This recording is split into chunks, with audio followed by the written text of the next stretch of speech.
दो चीजें हैं, शरीर और बस दो ही जनों के पास आत्मा है, बाकी लोगों के पास नहीं है। बस दो जने कह रहे आत्मा, बाकी कुछ नहीं कह रहे, बस सुन रहे हैं। आप बोल दो वही ठीक है तो ठीक है, नहीं है आत्मा तो भी कोई बात नहीं है। आत्मा है, अच्छा फिर ठीक है। तो हमारे साथ हमारी पहचान के लिए भी दो चीजें हैं। शरीर की पहचान के लिए नाम है और आत्मा की पहचान के लिए धर्म है। बात समझ में आई? शरीर की पहचान के लिए नाम है, किसी का नाम है पारस, किसी का महावीर, किसी का ऋषभ, किसी का कुछ, सबका नाम है। कोई यहाँ बिना नाम का नहीं है, कोई भी बिना नाम का नहीं है। और आप तो छोड़ो, कुत्ता बिल्लियों के नाम रख देते हैं और कुछ नाम ना मिले तो कुत्ता कह देते हैं, कुछ नाम ना मिले तो घोड़ा कह देते हैं। वो उनका सामूहिक नाम है। जैसे हम लोगों का सामूहिक नाम है मनुष्य, हम लोगों का सामूहिक नाम है मनुष्य, ऐसे उनका सामूहिक नाम है घोड़ा, कुत्ता, बंदर, बिल्ली, चूहा, यही है ना। और कभी कभी अलग भी हो जाते हैं, जैसे जहाँ हिंदी बोलने वाले हैं वो चूहा कह देते हैं, जो इंग्लिश बोलने वाले हैं वो रैट कह देते हैं, महाराष्ट्र वाले कुछ और कहते होंगे, कर्नाटक वाले कुंदिर, कुंदिर, अच्छा कहीं ऊंदरा कह देते, ऊंदरा। और अभी यहाँ पास में करीब 50-100 किलोमीटर के आसपास एक ऊंदरों का खेड़ा है। ऊंदरों का खेड़ा का मतलब ऊंदरा यानी चूहा, और खेड़ा मतलब गांव, मतलब चूहों का गांव है। अब मनुष्य का गांव नहीं, वो चूहों का गांव हो गया। तो शब्द बदल सकते हैं, चीज तो वही रहेगी। ऐसे ही तुम सबके नाम भले अलग अलग रख दिए जाएं, पहचान तो शरीर ही है। तो पहचान इसलिए जरूरी है क्योंकि हम आपस में मिलते हैं, आपस में बातचीत करते हैं, एक दूसरे को पुकारते हैं। अब कुत्ता बिल्ली को नाम की जरूरत नहीं है क्योंकि उनके पास भाषा नहीं है, वो सब कुत्ता है। और उसको कुत्ता भी नाम किसने दिया? हमने दिया, मनुष्य ने दिया। उसको अपने आप थोड़ी पता कि मैं कुत्ता हूं, जीव हूं। ये भी नहीं पता मैं जीव हूं, बस जी रहा है। जीव है इसीलिए जी रहा है, उसको कुछ भी नहीं पता है। उसको क्या पता है? खाना पता है, लड़ना पता है, घूमना पता है, दुख पता है और सुख पता है, बस। इससे ज्यादा उसे कुछ भी नहीं पता है। अज्ञान अवस्था में ज्यादा है, लेकिन मनुष्य की चेतना बहुत जागृत हो गई है, बहुत जागृत हो गई है कि दुख कहाँ से मिलता है और सुख कहाँ से मिलता है। उसके दरवाजे खोल भी सकता है और बंद भी कर सकता है, मगर कुत्ता बिल्लियों के पास सुख और दुख के खोलने और बंद करने के दरवाजे नहीं हैं। जो मिल रहा है वो लेना पड़ेगा, लेकिन आपको जो मिल रहा है जरूरी नहीं कि आप लो, लेकिन जब ज्यादा तीव्र कर्म का उदय आता है तब तो लेना पड़ता है। तीव्र कर्म के उदय में जिसमें तुम्हारा वश ना चले, है ना। तो ये पहचान है। शरीर की पहचान नाम से होती है और आत्मा की पहचान धर्म से होती है। आत्मा की पहचान धर्म से होती है। तुम्हारे विचार क्या हैं, तुम्हारे भाव क्या हैं, तुम क्या खाते हो, तुम्हारा रहन सहन क्या है, तुम कैसे रहते होगे। जैन कह दिया बस पता चल गया, जैन कहते ही पता चल गया इनके भगवान महावीर है, इनके भगवान 24 तीर्थंकर हैं, ये नमोकार मंत्र पढ़ते हैं, इनके यहाँ भक्तांबर का पाठ होता है, इनके यहाँ रोज सुबह मंदिर जाया जाता है, कोई भी बिना मंदिर के नहीं रहता है। ऐसा है ना। जैन, केवल जैन कहा है, और जैन कहने से तुम्हारे साथ में पीछे पूरा परिचय आ गया, पूरी लिस्ट आ गई परिचय की। जैन छान के पानी पीते हैं, जैन रात्रि में भोजन नहीं करते हैं, जैन पूर्ण रूप से शाकाहारी होते हैं। केवल जैन शब्द कह दिया और इतने मात्र से आपका जीवन का, विचारों का, आचरण का, रहन सहन का पूरा परिचय हो गया। जैन कहते ही लोगों को विश्वास, हाँ भाई ये ईमानदार होगा, ये बेईमानी नहीं कर सकता, जैन है ये। अभी भी है, ऐसा नहीं कि अभी नहीं है, 100% नहीं कह सकते, लेकिन अभी भी है ये बात कि जैन शब्द मात्र कहने से ही हमारी विचारों की और आत्मा की पहचान हो जाती। विचार किसके हैं? आत्मा के हैं। आचरण किसका है? आत्मा का है। निमित्त शरीर है, खा शरीर रहा है लेकिन खिला आत्मा रही है। सोच शरीर अब मन रहा है लेकिन सोचने वाली आत्मा है। बोल मुंह रहा है लेकिन मंत्र बोलने वाला आत्मा है ना। नमोकार मंत्र कौन पढ़ेगा? आत्मा पढ़ेगी कि शरीर पढ़ेगा? दिखता तो है शरीर पढ़ रहा है, लेकिन पढ़ने वाली आत्मा होती है।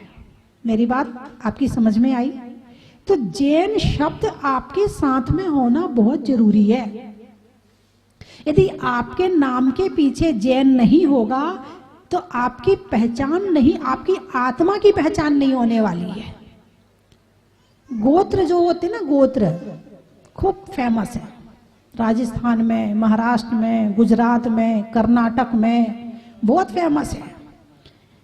कोई पहाड़िया लगा रहा है, कोई अजमेरा लगा रहा है, कोई कुछ लगा रहा है, कोई कुछ लगा रहा है। अब तुमने लिख दिया कि पारस पहाड़िया। अब पहाड़िया से क्या समझेंगे? पहाड़। क्या पहचान है तुम्हारी? बड़ जात्या, बड़ी जाति वाले, बड़ जात्या। अब बड़ी जाति कौन सी जाति है? लिख तो दी बड़ी जाति, बड़ जात्या। अब जाति कौन सी है तुम्हारी? पाटनी। किससे पट रही तुम्हारी? बात समझ में आई कि नहीं आई? और गोत्र बने क्यों, इसके रहस्य में जाओ आप। गोत्र की आवश्यकता मनुष्यों को पंचम काल में क्यों पड़ी? और ये पंचम काल नहीं, चतुर्थ काल से ही व्यवस्था शुरू हो गई थी, गोत्र व्यवस्था। जब से भगवान आदिनाथ हुए हैं, जब से नाभिराय जी हुए हैं, तब से ही गोत्र व्यवस्था शुरू हो गई थी। भोग भूमि में गोत्र व्यवस्था की जरूरत नहीं पड़ती है, लेकिन कर्म भूमि में गोत्र व्यवस्था की जरूरत पड़ती है। क्यों पड़ती है?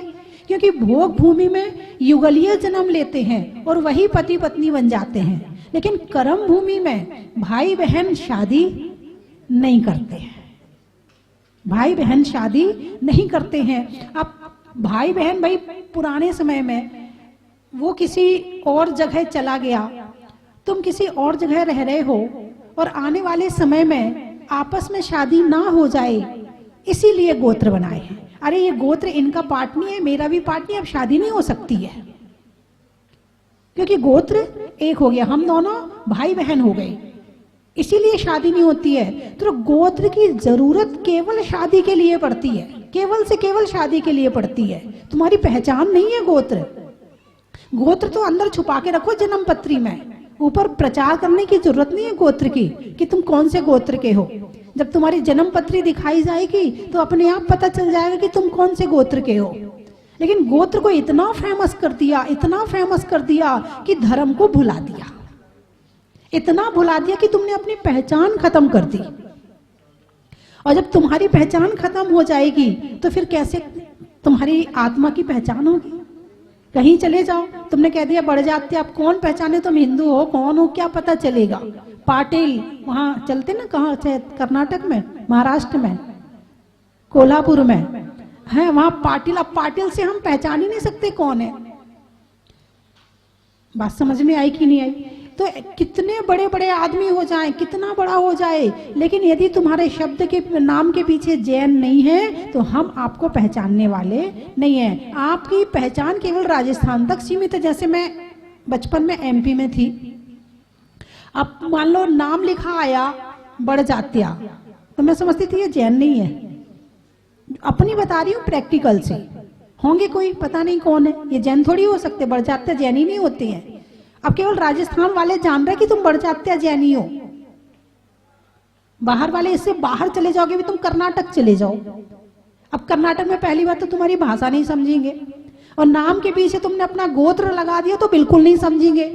और तुमने यदि इतना कह दिया कि भाई मदन कुमार जैन, जैन शब्द आते ही वो पहचान जाएगा जैनी है। और तुम्हें किसी ना किसी प्रकार से तुम्हें जिस मंदिर में जाना होगा वहां तक छोड़ के आएगा, और तुमने कह दिया बढ़ जात्या, वो समझेगा नहीं क्या? तुम जैन कह करके महाराष्ट्र की यात्रा कराओ, कर्नाटक की कराओ, कहीं चले जाओ, तुम्हारी पहचान सबसे आगे मिलेगी। अभी तुम हवाई जहाज में यात्रा करो तो जैन फूड, जैन भोजन मिलता नहीं मिलता है। अब तुमने, तुम्हारी पहचान कैसे हो जब जैन लिखा ही नहीं है? तुमने जो तुम्हारी टिकट बनी थी उसमें जैन लिखा ही नहीं है, तुमने अपना गोत्र लिख दिया उसमें, तो तुम्हारी पहचान कैसे बनेगी? उसमें जैन लिखना बहुत जरूरी है। यदि जैन नहीं लिखते हो तो इसमें तुम्हारी हानि है और सामूहिक हानि है। अल्पसंख्यक आयोग के भारतवर्षीय अध्यक्ष, भारतवर्षीय सबसे बड़ी सीट अल्पसंख्यक की जैन को मिली है, नरेंद्र जैन, जयपुर वाले, और वो यहाँ के बहुत भक्त हैं। तो वैसी चर्चा हुई, बोले माता जी जैनी 50 लाख हैं। मैंने कहा नहीं भाई साहब, जैनी तो एमपी में अकेले 50 लाख होंगे, इतने जैनी हैं। बोले इन सब ने अपने गोत्र लगा लगा के संख्या कम कर दी, क्योंकि सरकार तो आंकड़े देखती है। सरकार के फाइल में जो लिखा हुआ है वो 50 लाख है, केवल 50 लाख है, क्योंकि उनके हाथ में तो पूरी सबकी फाइल है ना, उस कुर्सी पर बैठे हैं तो उनके हाथ में सबकी फाइल है कि कितने अल्पसंख्यक कितने हैं। सरकार ने इस बात की व्यवस्था करी है, आयोग बनाया है कि अल्पसंख्यक भाषा और अल्पसंख्यक जाति नष्ट ना हो जाए, उसका संरक्षण सरकार दे रही है। तुम अपना धर्म पालन कर सकते हो, तुम अपनी शिक्षा दे सकते हो, कहीं तुम्हारी शिक्षा खत्म ना हो जाए इस धरती से, कहीं तुम्हारी भाषा खत्म ना हो जाए इस धरती से, दोनों को संरक्षण दे रही है। तो इसीलिए उसने अल्पसंख्यक आयोग बनाया हुआ है और उसमें अब जैनी भी शामिल है। हालांकि ये तो जिस समय भारत स्वतंत्र हुआ था उसी समय हो जाना चाहिए था, मगर जैनी को कोई कमजोर मानता ही नहीं है। और इनके पास तो ठीक है, ये कम तो है मगर कमजोर। बोले इन जैनियों का धन्यवाद है। यदि आज भारत में सबसे ज्यादा जाति कोई टैक्स दे रही है तो वो है जैन। जैन के टैक्स से ही सबसे ज्यादा यहाँ पर सहयोग मिल रहा है पूरे भारत को। लेकिन अभी जब 50 लाख जैनी की इतने टैक्स में है, तो जब पूरे जितने हमारे गोत्र हटा करके जैन लिख देंगे तो फिर कितना टैक्स और बढ़ जाएगा। आपका और कितना उपकार मानेंगे सारे नेता और सारे लोग। लेकिन लिखना शुरू तो करो।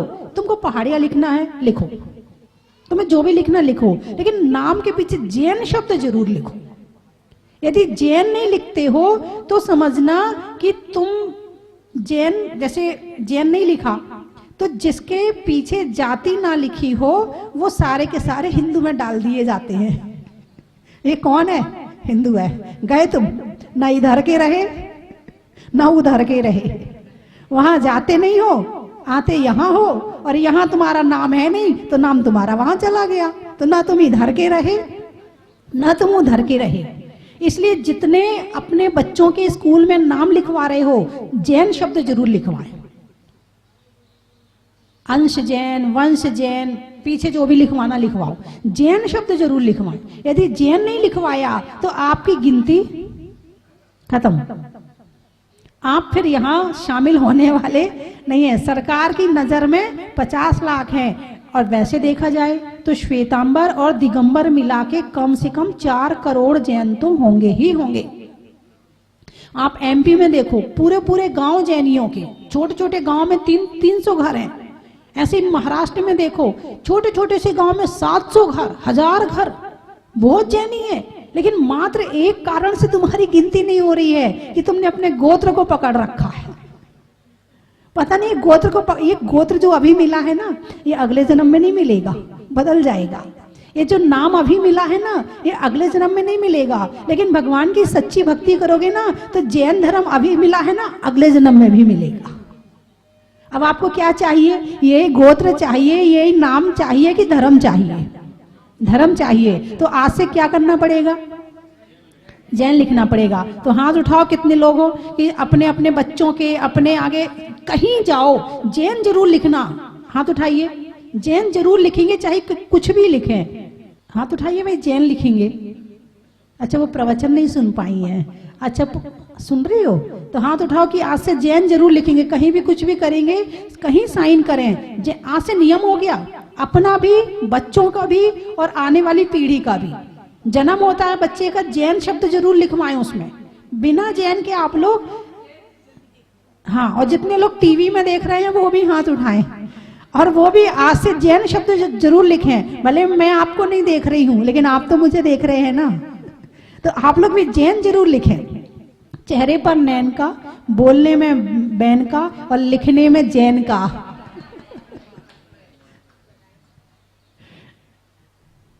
लिखने में पत्र का, पढ़ाई में सत्र का, और हटाने में गोत्र का। क्योंकि यदि आप अपनी जन्मपत्री में लिखो ना, इसकी कहाँ जरूरत आ रही है। अब ऐसे बहुत सारे जैनी हैं जिनको मैं नहीं पहचान पाती हूँ। अब जैसे वहाँ कर्नाटक से आते हैं, अब उनके तो सरनेम सुने नहीं है पहले कभी, तो समझ में ही नहीं आते हैं। तो उन्होंने किताब उनकी तरफ से छपी, कासलीवाल परिवार की तरफ से। अब वो मैंने यहाँ से नाम लिखवा के भेज दिया कि भाई नाम ये लिखना है कि इनकी तरफ से इस किताब का प्रकाशन हो रहा है। अब वहाँ कोई तुम्हारे गोत्र को तो जानता नहीं है, दिल्ली में तो कोई जानता ही नहीं गोत्र क्या होते हैं। सारे लोग नहीं, कुछ लोग तो हैं वहाँ, लेकिन जो छापने वाले हैं जैन शब्द सबने सुना होगा, मगर तुम्हारे गोत्र सबने नहीं सुने होंगे। अब उसने कासलीवाल को काठलीवाल कर दिया। स्वाभाविक है, स्वाभाविक, उसको पता ही नहीं है, क्योंकि गोत्र से तुम्हारी पहचान नहीं है, तुम्हारी पहचान धर्म से है, जैन शब्द से है तुम्हारी पहचान। और जैन शब्द लगा दिया तो कहीं कुछ लगाने की जरूरत नहीं आ रही। वैसे तुम्हारी पहचान के लिए इतनी चीजें हैं तो सही। सबसे पहले तो तुम्हारा नाम है, फिर तुम्हारा शहर है। मान लो कोई किसी गांव से आके जयपुर में रहने लगे तो क्या कहते हो? मालपुरा वाला, डिग्गी वाला। दूसरी पहचान हो गई। तीसरी पहचान तुम्हारा धंधा है, कपड़े वाला है, सर्राफ, सोना चांदी वाला। तीसरी पहचान ये हो गई। चौथी पहचान मोटा पतला। अच्छा वो पतले पतले से है वो, अरे वो मोटे मोटे से है वो। चौथी पहचान ये हो गई। अच्छा वो लंबे वाले हैं वो कि ठिगने वाले। पांचवी पहचान ये हो गई तुम्हारी। अच्छा वो कुर्ता पजामा पहनते हैं वो।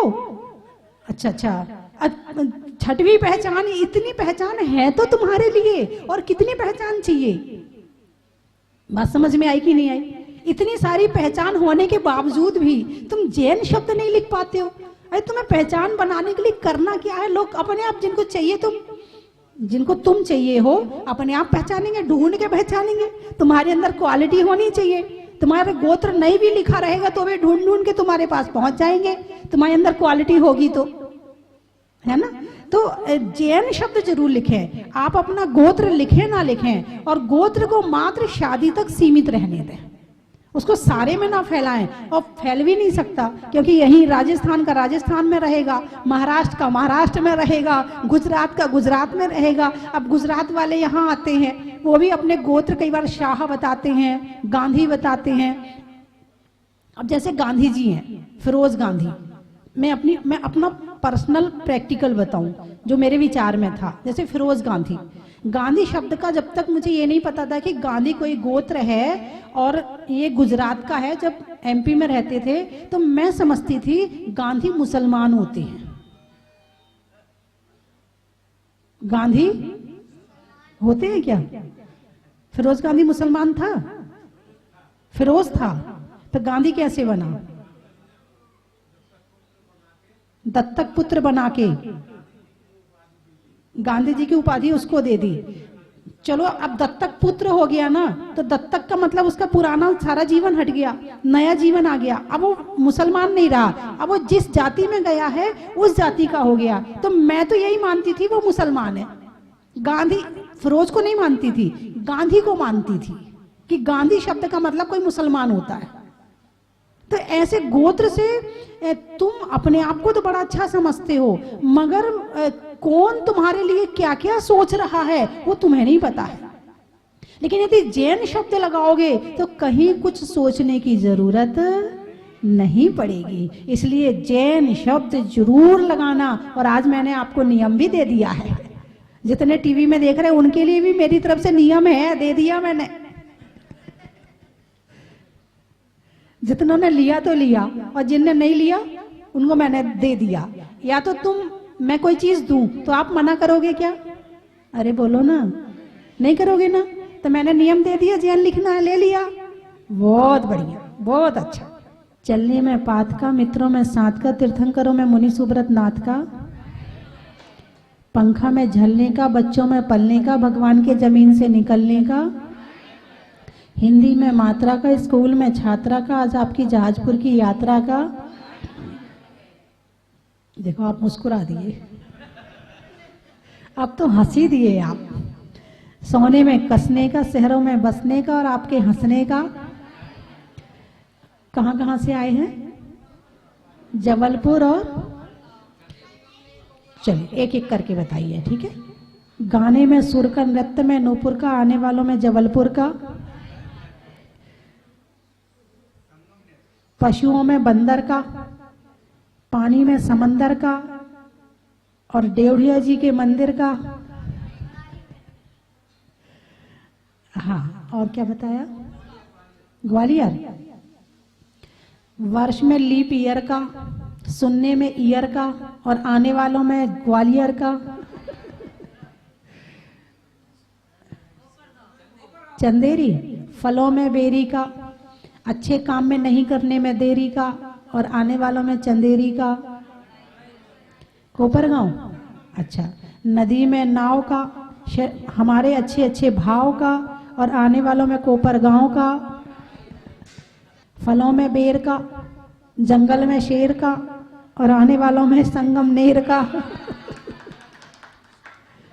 सागर। पानी में गागर का, वृक्षों में आकर का और आने वालों में सागर का। अनाज में चना का, पान में चूना का और आने वालों में गुना का। पान की दुकान है? अच्छा, पान का चूना, चूना भी आ गया। क्या बात है, क्या बात है, हैं? गुना में भी चूना आ गया, इनका दो आ गए, इनके दो। ठीक है। महिलाओं में कड़ा का, भोजन में बड़ा का और आने वालों में खेकड़ा का। लिखने में खत का, मकान की छत का और आने वालों में भारत का। बड़ा ही महत्व है। पशुओं में खुर का, गाने में सुर का और आपके आने में जहाजपुर का। बड़ा ही महत्व है। बटन में काज का और जहाजपुर में जहाज का। बड़ा ही महत्व है। कांदला, थांदला। अच्छा। मनुष्यों में कला का, होने में भला का और आने वालों में थांदला का। बड़ा ही महत्व है। सरबाब। जंगल में झाड़ का, जंगल में झाड़ का और उत्तर में पहाड़ का और आने वालों में सरवाड़ का। बड़ा ही महत्व है। पंखा में झलने का, बच्चों में पलने का, भगवान के जमीन से निकलने का। नहीं करने में आक्रमण का, भोजन में खमण का और करने में प्रतिक्रमण का। आत्मा में चित्त का, मनुष्यों में वित्त का और करने में प्रायश्चित का। हिंदी में मात्रा का, स्कूल में छात्रा का, आज आपकी जहाजपुर की यात्रा का। सुधरने में मति का, होने में अच्छी गति का और वो सेनापति का। चेहरे पर नैन का, बोलने में बैन का और मुनियों में वारिशेण का। पान में चूना का, अनाज में चना का और आने वालों में पूना का। त्रियंचों में बिल्ली का, डंडा में गिल्ली का और आने वालों में दिल्ली का। और कहाँ से आए हैं? नदी में नाव का, शरीर में पाँव का और आने वालों में खाते गाँव का। गाने में सुर का, नृत्य में नूपुर का और आने वालों में दीमापुर और जयपुर का। वृक्षों में बड़का, बड़की, जड़ का और आने वालों में किशनगढ़ का। बड़ा ही महत्व है। जनवरी में जाड़ा का, जाड़े में काढ़ा का और आने वालों में भीलवाड़ा का। बड़ा ही महत्व है। बीना। अनाज में चना का, गर्मी में पना का और आने वालों में बीना का। बड़ा ही महत्व है। ध्यान करने में ईश्वर का, ध्यान करने में ईश्वर का, भक्तांबर के परमेश्वर का और आने वालों में महेश्वर का। छिंदवाड़ा। हाथ में कड़ा का, भोजन में बड़ा का और आने वालों में छिंदवाड़ा का। मनावर, बारात में वर का, पक्षी में पर का और आने वालों में मनावर का। जबलपुर, रिश्तों में ससुर का, देवों में असुर का और आने वालों में जबलपुर का। बड़ा ही महत्व है। जंगल में शेर का, फलों में बेर का और आने वालों में अजमेर का। आम की बौर का, खाने में खौर का और आने वालों में मंदसौर का। भोजन में मना का, अब नहीं चाहिए। भोजन में मना का, पेड़ में तना का और आने वालों में गुना का। घर में दादा का, करने में वादा का और आने वालों में लोहारदा का। बाल कटाने में नाई का, बरसात में काई का और आने वालों में रुठियाई का। नदी में नाव का, शरीर में पाँव का, आने वालों में गोटे गाँव का।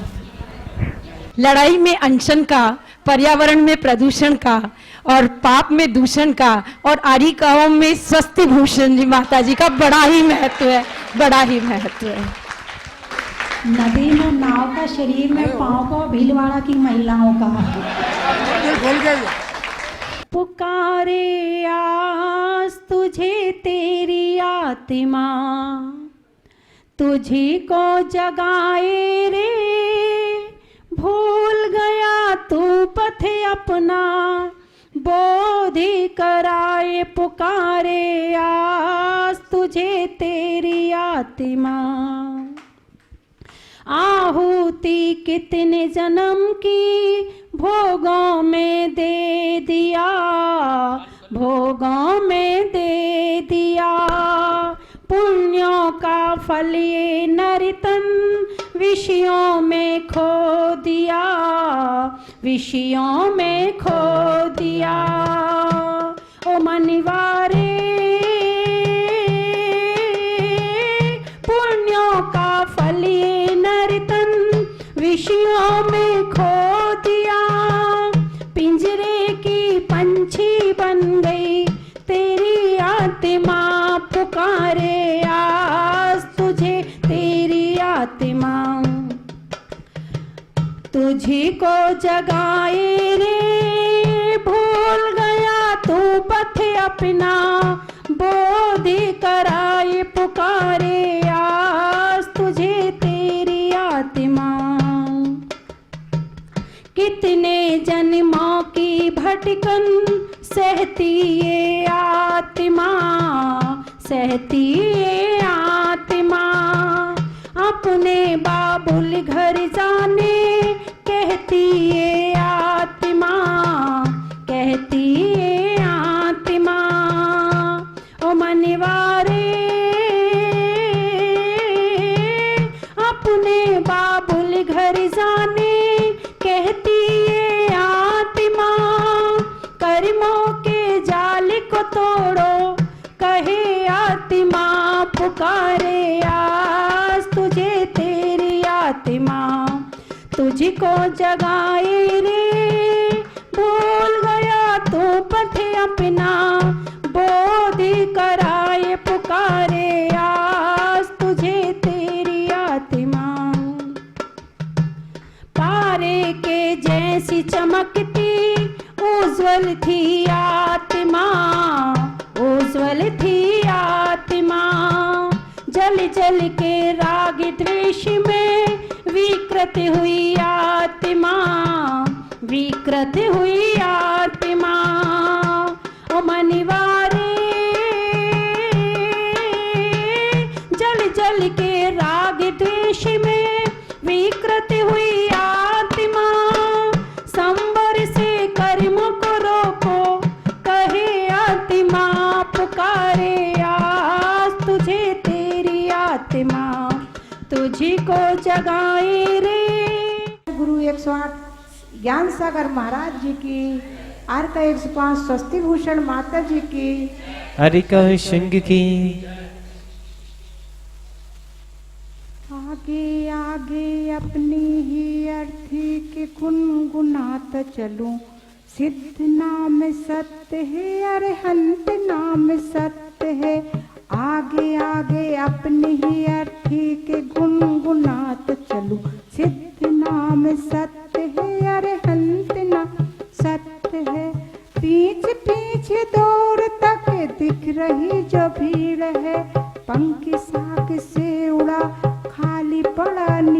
है। पीछे पीछे दूर तक दिख रही जो भीड़ है, पंछी साथ से उड़ा खाली पड़ा नीर है। सृष्टि सारी देख लो पर्याय ही अनित्य है, सृष्टि सारी देख लो पर्याय ही अनित्य है। सिद्ध नाम सत्य है, अरहंत नाम सत्य है, सिद्ध नाम सत्य है, अरहंत नाम सत्य है। जिनको मेरे सुख दुखों से कुछ नहीं था वास्ता, उनके ही कानों पे मेरा कट रहा था रास्ता। जिनको मेरे सुख दुखों से कुछ नहीं था वास्ता, उनके ही कांधों पे मेरा कट रहा था रास्ता। आँख जब मुंदी तो कोई शत्रु है न मित्र है, आँख जब मुंदी तो कोई शत्रु है न मित्र है। सत्य नाम सत्य है, अरहंत नाम सत्य है, सत्य नाम सत्य है, अरहंत नाम सत्य है। डोरियों से मैं नहीं बंधा मेरा सत्कार था, एक कफन पर मेरा बस रह गया अधिकार था। डोरियों से मैं नहीं बंधा मेरा सत्कार था, एक कफन बस मेरा रह गया अधिकार था। तुम उसे उतारने जा रहे सत्य है, सिद्ध नाम सत्य है, अनंत सत्य है, सिद्ध नाम सत्य है, अरहंत नाम सत्य है। ए अरूपी गंध दूर उड़ रही थी पंख से, लहर थी चली गई दूर मृत्यु अंक से। ए अरूपी गंध दूर उड़ रही थी पंख से, लहर थी चली गई दूर मृत्यु अंक से। सत्य देख हंस रहा कि जल रहा सत्य है, सत्य देख जल रहा कि सत्य देख हंस रहा कि जल रहा असत्य है। सिद्ध नाम सत्य है, अरहंत नाम सत्य है।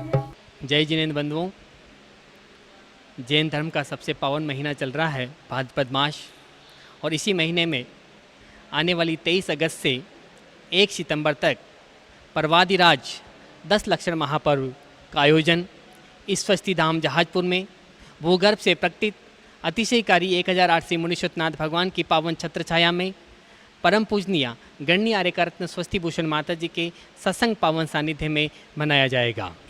अब की बात कोरोना महामारी चल रही है, एक वैश्विक संकट चल रहा है। इस संकट के दौरान कोई कार्यक्रम किसी जगह पे नहीं हो रहा है, लेकिन यहाँ पर पूज्य माता जी के सत्संग पावन सानिध्य में प्रतिदिन 10 लक्षण के दौरान सुबह 7 बजे से भूगर्भ से प्रकटित अतिशयकारी बड़े बाबा जिनके मस्तक पर देवों के द्वारा अभिषेक होता है, उनके मस्तक पर पूज्य गुरुमा स्वस्ति भूषण माता जी के सत्संग पावन सानिध्य में अभिषेक शांति धारा होगी, जिसमें आप प्रतिदिन एक मुख्य शांति धारा पुण्यार्जक होगा वो बन सकते हैं, जिसकी न्योछावर राशि प्रतिदिन की मात्र 20,000 रुपये हैं। उस दिन की शांति धारा की रिकॉर्डिंग उस मुख्य शांति धारा पुण्यार्जक परिवार को भेजी जाएगी। बंधुओं, सुबह 7 बजे से कार्यक्रम प्रारंभ होगा। अभिषेक शांति धारा के बाद में संगीतमय पूजन और 10 लक्षण विधान यहाँ पर होगा, और उसी दौरान प्रतिदिन 10 धर्मों पर पूज्य माता जी का मंगलमय प्रवचन होगा। उसके बाद में आहारचर्या, और आहारचर्या के बाद में दोपहर में 3 बजे से तत्व चर्चा होगी, और शाम को 6 बजे से प्रतिक्रमण और महाआरती का कार्यक्रम होगा। ये सारा कार्यक्रम आप घर बैठे देख सकते हैं, आनंद उठा सकते हैं फेसबुक पेज मुनीश्वर स्वस्ति धाम पर, और इसका पूरे कार्यक्रम का सीधा प्रसारण होगा मुनीश्वर स्वस्ति धाम फेसबुक पेज पर। तो बंधुओं, ऐसा सौभाग्य मिलने जा रहा है घर बैठे भक्ति करने का, और इस 10 लक्षण महापर्व में पुण्यार्जन करने का सौभाग्य आपको मिलने जा रहा है। तो आप आज ही, और वैसे भी आप प्रतिदिन घर बैठे बड़े बाबा का अभिषेक देख सकते हैं, लाइव अभिषेक देख सकते हैं मुनीश्वर स्वस्ति धाम फेसबुक पेज पर। धन्यवाद। कंचन की थाल को सजाओ रे आज, रत्नों की थाल को भर लाओ रे आज। आओ आओ करे रे गुणगान आरती भगवन की। आओ आओ करे गुणगान आरती भगवन की। आओ आओ करे रे गुणगान, आरती भगवन की।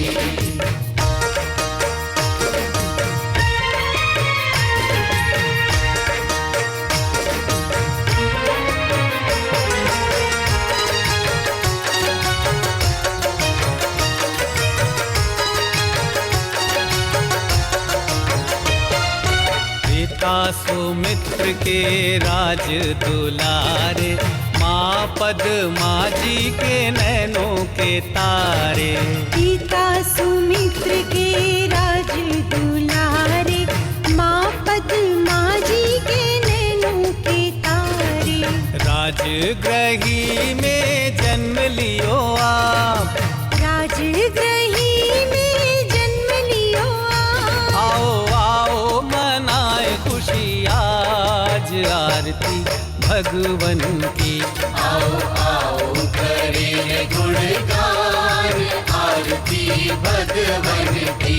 आओ आओ करे रे गुणगान, आरती भगवन की। परम विदुषी लेखिका काव्य रत्नाकर आरिका रत्न 105 श्री स्वस्ति भूषण माता जी की पावन प्रेरणा व सानिध्य में श्री मुनि सुव्रतनाथ दिगंबर जैन अतिशय क्षेत्र स्वस्ति धाम जहाजपुर राजस्थान में भूगर्भ से प्रकटित अतिशयकारी 1008 श्री मुनि सुव्रतनाथ भगवान की चरण छांव में, जिनके अभी तक स्वतः ही 4 बार रंग परिवर्तन, ललाट पर रेखाएं उभरना व विलुप्त होना, 4 महीने तक नाभि में स्पंदन, प्रशासन के उठाने के प्रयास पर प्रतिमा भारी व भक्तों के उठाने पर हल्की होना, भगवान का देवों द्वारा 2 घंटे तक अभिषेक व दाईं आंख से दिव्य ज्योति प्रकट होना, ऐसे अतिशय हो चुके हैं और हर रोज हजारों भक्त भगवान के दर्शन, अभिषेक, पूजा एवं विधान करके अतिशय पुण्य का लाभ ले रहे हैं। सहयोग राशि जमा कराने हेतु बैंक खाता विवरण निम्न प्रकार है। खाते का नाम श्री मुनि सुव्रतनाथ दिगंबर जैन अतिशय क्षेत्र स्वस्ति धाम जहाजपुर। बाहर से आने वाले समस्त भक्त गणों की पूर्ण व्यवस्था क्षेत्र द्वारा की जाएगी। अधिक जानकारी के लिए संपर्क करें 97820 63107 88246 20107।